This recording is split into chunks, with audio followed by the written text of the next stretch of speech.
Do you think that KRS-One, Rakim, Big Daddy Kane, um, Chuck D's in there, Slick Rick, or any of those guys will ever get in the Rock and Roll Hall of Fame?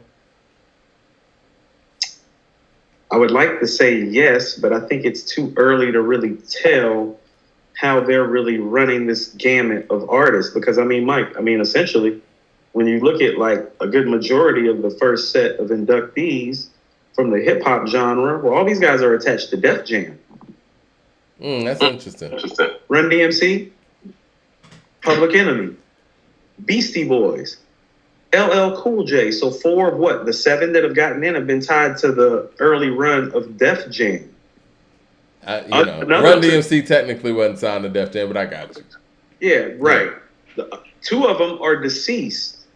Yeah. The other one is J and NWA. So it's really hard to read the meter right now on what they're doing. Because it's like the cultural impact, it seems like they're disregarding the hip hop impact. And that's why I'm glad that, the hip hop Hall of Fames are coming so that those things can be regarded in the tense that they need to be regarded. But I just hope that the big dogs of the culture really add the importance to it that it needs to, that needs to be on it. Because if people like Jay-Z don't, I don't want to say promote it, but you know what I mean, add credence to it and credibility to it, a lot of people won't even know that this is going on. Right. Shamario Patterson says, hey, I wonder what y'all think about Damani, T.I.'s son. I think he's super dope. He can spit. He can rap. I think that T.I. missed a huge opportunity of putting out the song with him and his son. What was that, on the Libra album? Mm-hmm. I think that should have been the first single. I think that would have been one of those things that really sets you apart in a way where not a lot of people could say that they got a back and forth song with their son and their son can rhyme his ass off. You know what I mean? About to say, not a lot of guys are as legendary as he is that actually have a son that's talented enough to go back and forth on the mic legitimately without it seeming like it's something forced for us to be produced at mass consumption. It was very organic. Damani can rap his ass off, and you're absolutely right, Mike. It was a big misstep. And without them looking like a father and son, because you got Rev Run and you got Diggy, right? And it don't look corny. Yeah, it don't look. Yeah, it's different. It's dope. And it was like the way that they did the song too, where T.I. was kind of giving him game, giving him pointers on where he was going. I think that was a huge missed opportunity. That would have been an incredible single. I think that would have added a lot of publicity to the album, and it's a quality record. I think that really, if it would have been put out, could be like on a T.I.'s greatest hits. If he puts together his greatest hits or something. Highly of it? Huh? You think that highly of it? I do. I thought it was really dope. And I think, again, it's a unique opportunity to do something that not a lot of people can do. They took a spin on a record that it's kind of like coming of age for Jay in Memphis, but it was really his son. No, that's a nice correlation, Mike. Yeah, you're right. I can see that. And it's like, I don't know why that wasn't the choice. I remember listening to the album, and I was thinking, like, why wasn't this the single? No, I remember you texted me and told me. Yeah, that was a huge missed opportunity. But yeah, I think Damani's dope, man. And I think it's really interesting that he takes on the rap style that he takes on. I think he's a little bit Andre 3000 influence. Is that where you get? Well, that's what I actually like about him, and this is why I'm saying that he's dope. Well, he don't sound really like his dad at all, now do he? No, he doesn't. That's dope that like your son can be sitting up here learning from up under you and craft out like his own sound of sorts. Like he has his own identity, which is a great thing.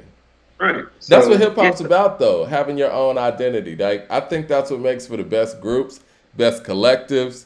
I mean, even Dre said it on Watch for the Hook. Never has ever remembered in one crew been so diverse.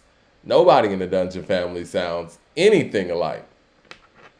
Remotely. You know what I'm saying? Nobody. And I think that's what...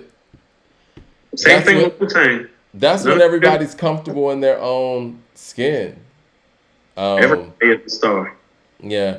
I do you think that who is the most overlooked person in Wu Tang to you? When you say overlooked, as in they deserve more appreciation. I'm just saying like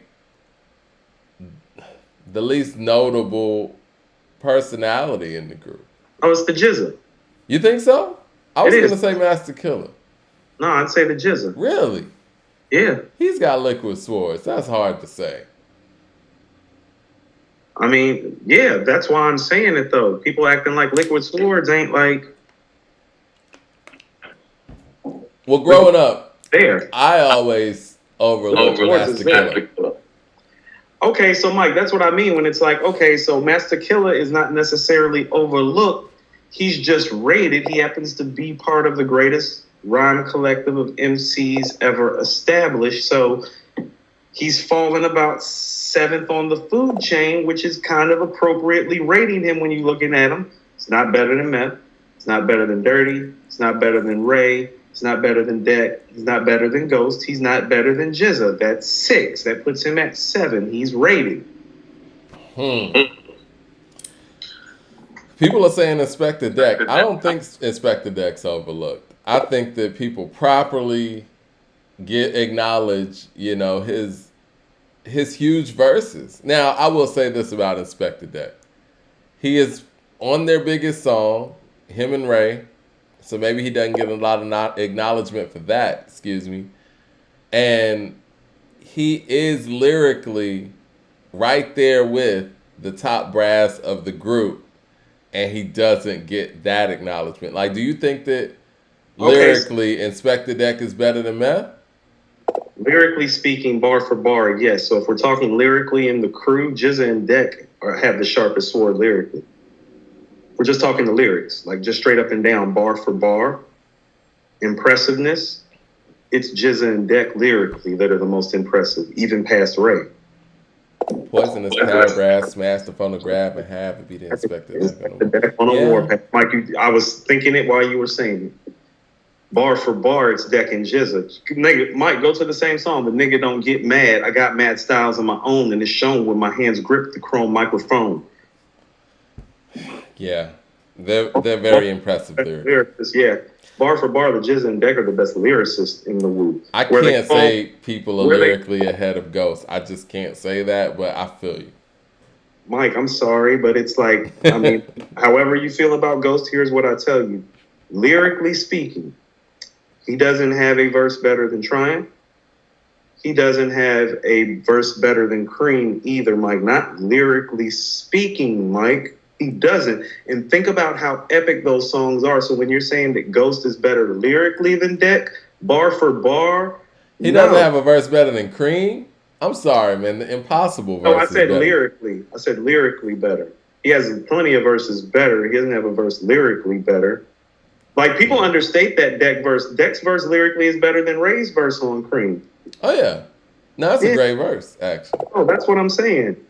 Mike, go like you can just go down Deck's verse. Ain't Ghost on Guillotine? Ghost is on Guillotine. How he sound next to Deck verse? I mean, they all got great verses, man. How Ghost verse sound next to Deck verse on Triumph? It ain't like Deck been right there the whole time. Ghost been rhyming. Oh man, I love Ghost verse on Triumph. But Mike, it's the third best verse on there at best. Who got the best verse? Oh, Inspector Deck does. That's what I'm saying. So when you say, well, I know what I'm saying lyrically, bar for bar lyrically. Every time Deck touches it, go to Liquid Swords with Duel of the Iron Mike. The thugs kill for drugs, plus the young bucks bust. Duck in handcuffs, throats get cut when dough rust. Out of town foes look shook but still pose. We move like real pros through the streets. We stroll. Bullet holes laced with windows in 160. Soul controller avenues. That's the dream. That's old. I was looking forward to Inspector Deck's solo album too, man. With Uncontrolled, I went and got that. I somehow got my hands on like the snippet of Uncontrolled Substance. Mike, I'm spitting the Deck verse people don't even really talk about. Oh yeah, no. Deck's the truth, man. Deck nasty. I was trying to go back to one of these comments. Terminator 2 said Master Killer is whack. Listen, man. I know as a youngster, I didn't really get a lot of the stuff that Master Killer was throwing. I think Master Killer's delivery is probably the least flashy of anybody in the clan. And that includes you guy, because I think you guy has a dope delivery and voice. I You like know his what I'm voice. saying? I like his voice. Nah, for real. You guy got a dope voice. And I think that Master Killer's voice is somewhat similar to Jizza's, but he It is. doesn't have the lyrical abilities of Jizza. And for a long time, I used to put Master Killer at the bottom. I don't think he's at the bottom per se. How do you rank the clan from top to bottom? And we're talking about the clan because I think they're going to be next inducted into the the Rock and Roll Hall of Fame for hip hop artists, and I'm looking forward to them doing so. But yeah, how do you rank the clan? Are we Top to talking bottom. about as MCs? Are we including catalog? Like, what are we doing? Are we just talking about the MCs that they are? No catalog included? Are we talking about catalog? All that included. All that included goes to number one. Mm-hmm. You would have to put Ray number two.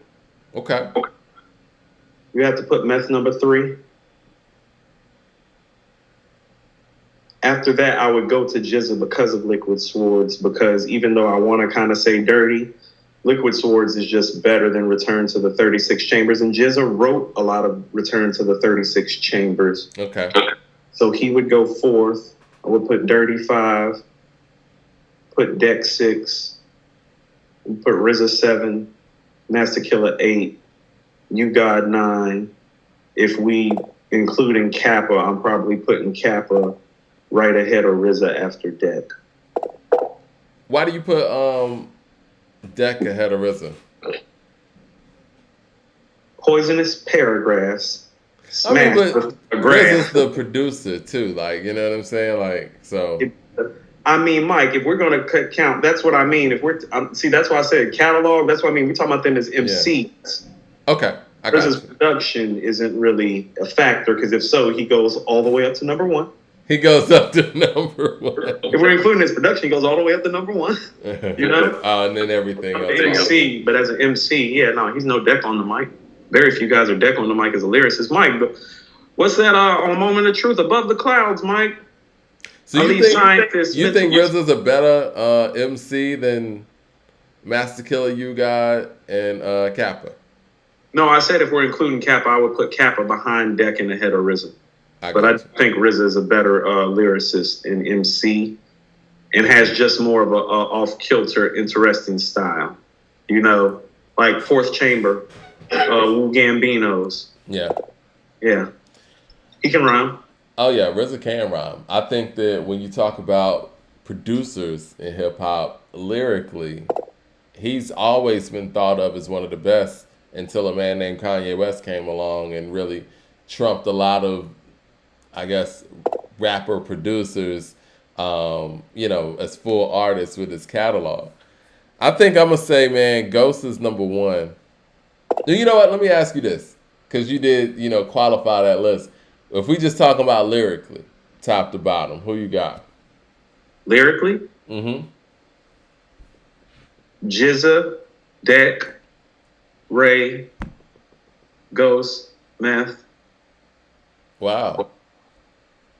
Yeah, lyrically. Talking about the bar for bar. See, like, why Meth is so special is because of his voice and his delivery.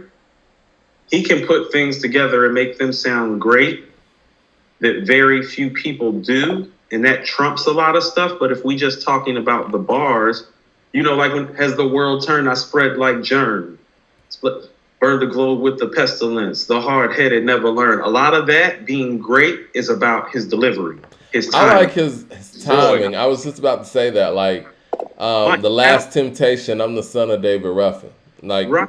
Mike, shadowboxing, it's a lesson in timing and masterful delivery. It's not verbal intercourse lyrically. It's not triumph lyrically. It's a masterful, all-encompassing MC performance. That's usually the performance that he gives, a la Biggie.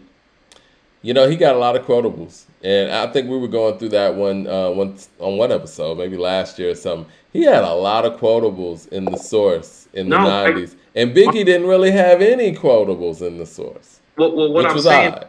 we lyrically talking bar for bar, and so let's also go to like just lyrically speaking. I just think Jizza and Deck are more Nas, Rakim like lyrically with it in terms of what they do with their bars. Ray and Ghost have lyrically just put in so much strong work over a course of time that it's not fair to put Meth ahead of him. Even if he might be a better lyricist, we're talking about all things considered. So Meth lyrically, like just technically, could be better than Ray and Ghost, but where's the work to prove it? Because Ray and Ghost got work to prove and say, no, I got that nigga. Now that's fair. That is That's very fair. That's why he's at 5. Because he's not the lyricist talent, just bar for bar that Jizza and Deck are, but he also hasn't done the work lyrically that Ghost and Ray have done. I might say, and Method Man was my favorite rapper growing up, by the way. 1, 2, 3, 4, 5. I might say that his verse on Shadowboxing might be my favorite Method Man verse. It's my favorite Method Man verse. See, that's funny. Our favorite Method Man verses are on the same song, and it's a different verse, Mike. That's how great he still is, because I like the first verse. No, that's what I said, the first verse. Oh, the first one? Oh, yeah. It breaks it down to the bone gristle, Mike. That's the best start off to a rap song I've ever heard in my life. When I heard that, I was hooked. I breaks it down to the bone gristle. I was like, who the fuck? Yeah, that beat was crazy, too, man. I don't know, man. I love the Keith Murray, you mythological niggas is comical. My astronomical is coming through like the flu bombing you. The 3 greatest start offs ever to me. I came in the door. I said it before. I got you stuck off the realness. We be the infamous. You heard of us, official Queensbridge murderers. Yeah. And I breaks it down to the bone gristle, ill speaking scud missile, heat sinking, Johnny blazing. I came in the door, said it before. I don't know, man. Rakim got a couple, man. That's the iconic one. That might be the most iconic start off ever. I came in the door. I said it before. I never let the mic magnetize me no more. Everybody know that. Inviting me around. I can't hold it back. I'm looking for the line, taking off my coat, clearing my throat. That's another one, Mike. Yo, man. That's another one. He got a couple on that song. Listen, man, Rakim got to get in the Rock and Roll Hall of Fame. It ain't right. I'm sorry. I understand that this is more about mainstream, I guess, fanfare when it comes to the Rock and Roll Hall of Fame. But Rakim is special. And it's wild that he has such groundbreaking records that are mainstream records, really, if we think about it. They have become mainstream records over time, even if they weren't mainstream when they came out. You know what I mean? Because you can't listen to Eric B. as president. You play that beat for anybody, they've heard it before. Okay, I get what you're saying. You know what I'm saying? Or they've heard variations of it. You want to know what has been great about Rakim is that through people reusing his words so many times and reusing the beats that they originally reused. It's the 3-6 thing. Yeah, so it's almost like, oh, you may not have heard Microphone Fiend, but you done heard that beat and you done heard the words to the song before. Exactly. And you didn't even know it. And didn't even know it. You've heard Paid in Full. I don't care. You've heard Paid in Full. You've heard I Ain't No Joke. You've heard it. You've heard it. It's been taken and flipped and looped by everybody. That's why in a versus he might not have fared well, or his contemporaries may not have fared well against him, because those records are so massive. No, that's why I told you, Mike. It's like, no. When KRS is like, I'm still number one, it's like, no, then your 10 best and Rakim's 10 best, like, you might win 2 of those. That's KRS we talking about. KRS 10 best songs. If you line them up next to Rakim's 10 best songs, Mike, he might win 2. Well, we got to go 20. We got to be fair. But even with that, if Rakim just went and did like a feature verse from the Truth Hurts song or something like that, like he could really get current with it. He could do the Watcher part too. Mike, what if he like started doing mahogany and then flipped into the New York State of Mind beat when he got to the New York State of Mind part? You feel me? That's what I mean about his shit everywhere. Yeah, man. I mean, there's no way you could not have heard Rakim or his cadence or his track. Like, Rakim has to get in there. And I don't even think he's been nominated one time. I don't think Nas has been nominated either. But again, I think the Rock and Roll Hall of Fame has to acknowledge Nas, Wu-Tang, Tribe, Cass, and Rakim. Is that too much to ask? Am I asking for too much? You might be, because here's what they're going to have to do, and this is what I mean. It's still too early to tell. They're going to have to clarify what a hip hop rock star is in their minds, and then we're going to have to let them know if that shit is okay, because they may look at it like, how about this? They might be looking at somebody like Eminem and a Lil Wayne as more worthy than a Nas and a Rakim, and we need to let them know it's like worthy with those guys first. And if you don't know, we'll break that shit down. Well, that's interesting because again, it's like hip hop is the only genre that has to be crossover for them. You know what I'm saying? But again, that didn't pertain to Grandmaster Flash and the Furious Five. But I guess because they were so early on. Like, Michael Jordan shouldn't get into the Hall of Fame before Magic Johnson. Magic was there first, even if Michael was greater. You get it? No, straight up. And honestly, if we're talking about being groundbreaking in a genre and in a culture, Rakim should have been in there. You know, I since LL's in there now, I don't have to fight for that anymore. The next thing I'm fighting for is Rakim. I hope we're not fighting as long, Mike. I'm going to fight with you this time. Yeah, I'm going to fight for Rakim to get in the Rock and Roll Hall of Fame. Because before I was thinking like, well, it's Rakim, you know what I'm saying? It's not super mainstream. They're not going to acknowledge that. But now I think about it, those records have become mainstream.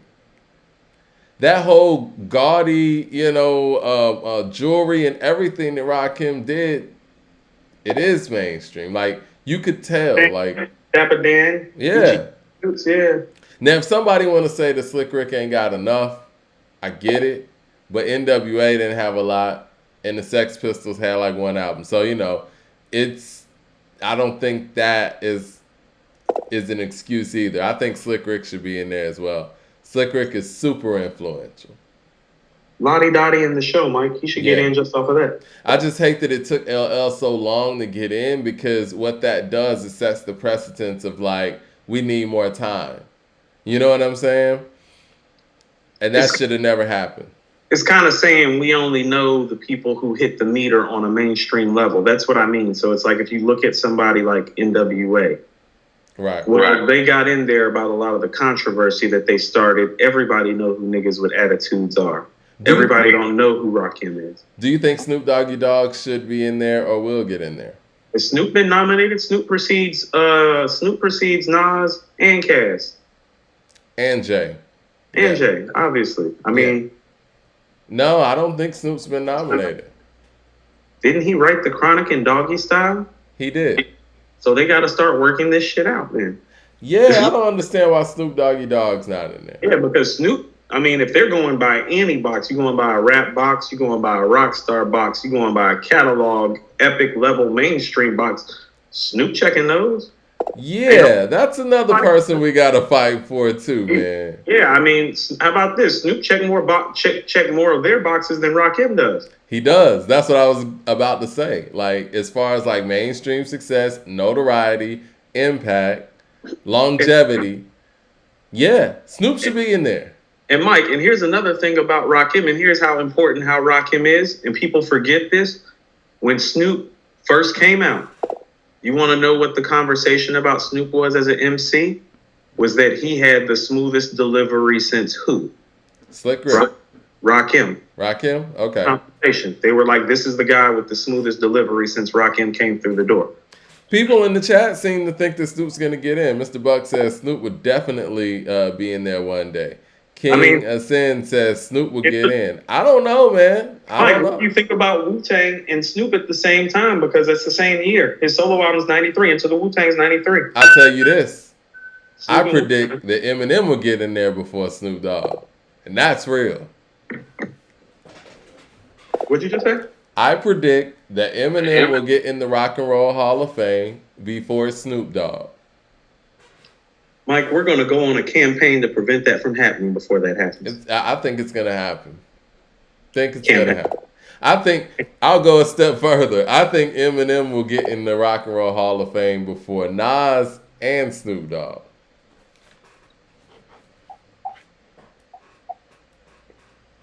I don't have any words. I think Eminem's going to be first ballot. Do you agree or disagree with that? I agree. People are saying Snoop gets in, but he hasn't even been nominated yet, guys. He's been eligible for 3 years now. Yeah, he's been eligible since 2018. He ain't got no nomination. So crazy because Snoop got hits. Yeah. I mean, the late hits, Drop It Like It's Hot, Beautiful. He got stuff. He hasn't got nominated. So yeah, the fact that y'all think that he is gonna get in there, I don't see any signs of that.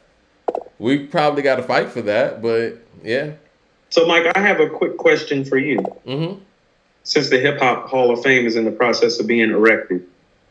So let's say that every year they're going to do 5 honorees. Who are going to be the first 5 solo or group? Who are the first 5 honorees for the Hip Hop Hall of Fame? From what I've been told, they're going to start off with DJs. But if you ask me, and we starting off with MCs, I would say Grandmaster Flash and the Furious 5. Yes. I would say the Treacherous 3. Yes. I would say Curtis Blow. Fascinating. Okay. I would say Houdini. I wouldn't say Houdini. I would say Curtis Blow. Okay. And then I might go LL after that. Okay. Those are the first 5. Oh, no, Run DMC. Did I say Run DMC? That's why I would take Houdini out. I thought I said Run DMC. I'm sorry. All right. Grandmaster Flash and the Furious 5, Treacherous 3, Run DMC, Curtis Blow, and Houdini. Yeah, those are my 5. That would be taking LL out. Yeah, I'm taking LL out of he'll go in the next round. What's so important about Houdini to you that supersedes LL in your mind when you say that? I think that Houdini's, honestly, I truthfully speak, I truthfully stand on this, and I really believe this. I think Houdini made better songs than Run DMC did. Whoa. I do. One Love is a banger. Freaks Come Out at Night is a banger. Yes. Friends is a banger. Houdini made some great ass songs. Run DMC just had, they had a lot with them. They made great songs too. But between the two, I remember, being a little kid here, we were hearing those Houdini songs all the way down here back in the day. Those were like some real commercial crossover hip hop records. Okay. Whereas Run DMC's hip hop records were more rock influenced, where Houdini's was a little bit more R&B, where R&B radio could attach to them a little bit more. No, you're right, which is exactly why I was getting played and burned down here when we were kids. You're absolutely right. And they're very important. They're another ones that get understated too. Since we're on that whole underappreciated tip. No, you make a great case, Mike. I was just asking questions. I was just curious because you don't hear their name come up, and it just made me think, well, why is he saying Houdini? King of Sin says Houdini had the first platinum hip hop record. I could believe it, man. Houdini made some classics. Like, even when that Snoop commercial, that Corona commercial where Friends is playing in the background, that is a banger. And that's another song that we've heard that beat over and over. One Love, like our whole life. Mm-hmm. Our whole life. Freaks Come Out at Night is a banger. Yeah, that's epic, Mike. No, you're right. Okay. Yeah, but I'm gonna rock with you on it. You just gotta plead your case. Yeah, and I would say LL probably comes in that next class, right?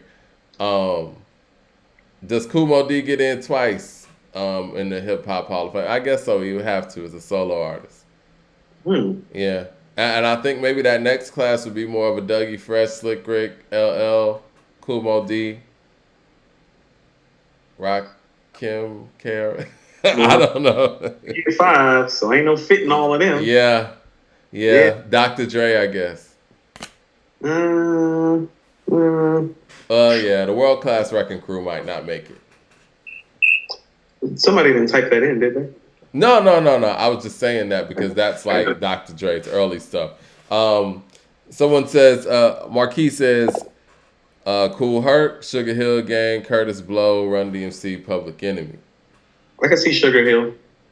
I can see Sugar Hill too. Sugar Hill Gang considered one hit wonders? No, no, Nah, not really. yeah, not really. And they Nah, existed at a different time. Like they were important to the transition of the scene from like the rocking the party to rocking the record in the booth. You know, they were transition. very important. They were very important. I think that they didn't really. The big record They were more of wasn't a, like an original record, right? they were kind of like a borderline disco group band that like was on the hip hop scene rapping. Like they were, they had a whole stage performance thing going on that was even bigger than what they were doing briefly recording wise. King of Sin says, "What about the Fat Boys?" That's a good one. I like the Fat I Boys. like the Fat Boys too. Can You Feel How It is a about this? banger. How about this? If I was doing like a second run, like I would probably be like LL, Slick Rick and Dougie Fresh, Fat Boys, Yeah. NWA, Public Enemy, and then the next one I would get to the MCs like KRS and Kane and Rakim. Well, I might go Beasties in that range too. You're not really high on the Beastie Boys, huh? Just because lyrically they're not where their peers are. Yeah, I can feel you on that. They're just not there where their peers are. It has absolutely nothing to do with them being white. I actually have, Mike, I love License to Ill. Yeah. It's more about they were making songs as opposed to rapping at the skill level of their peers. Right. It's like, I know you love Paul's Boutique more, but License to Ill is my shit. Like, I love License to Ill got hits. Got bangers on it, Mike. Hold it now. Certified banger. Yeah. Even the corny stuff, Mike. Girls, boom, boom, boom, boom. All I really want is girls. Yeah, I remember all that shit from my childhood. Like, I love the Beastie Boys. It's just like me. I'm a rap dude, Mike. I like bars. So it's like when you're saying the Beastie Boys, it's like, no, I'm not putting the Beastie Boys in over Rakim. Well, you're a lyrical guy, right? So I'll probably put Grandmaster Cass in there before I put Sugar Hill Gang in there. Kaz was Rakim's favorite MC. I'm with you on the Kaz thing too. That's what I'm saying. He wrote the shit. That's why I said it's like, no, I see you on the Sugar Hill Gang, but it's like I don't totally feel it. I'm an MC guy. You know what I'm saying?